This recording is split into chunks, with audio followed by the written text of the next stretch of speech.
had a lifetime wine consumer, but we essentially, if you live on the Eastern Shore and you want a job, you oftentimes just have to make one. So I made one for me and 15 other people, and it was a lot of hard work, but I did it. Actually, harvest started today, and so the grapes are going to be delivered from the grower, and the new rule or marching orders is those grapes don't come in the building, and we don't accept them or pay for them until after she takes samples and tests them in the lab and comes out and blesses them. It's the financial freedom to afford the solar system and Teslas and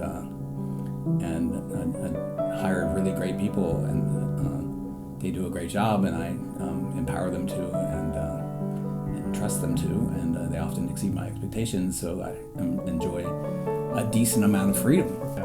Regarding solar energy services, and John A. Marr III, actually, my house is in a historic district, because this is especially a challenging thing. Luckily, my southern facing and some other portions of my roof are in my backyard. So he navigated, and it was not easy, all the historic district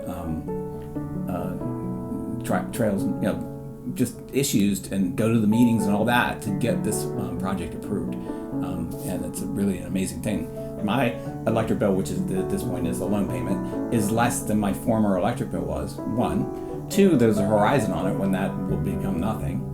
3, the electric bill, 100% guaranteed during that period of the loan payoff, will increase. It's cheaper.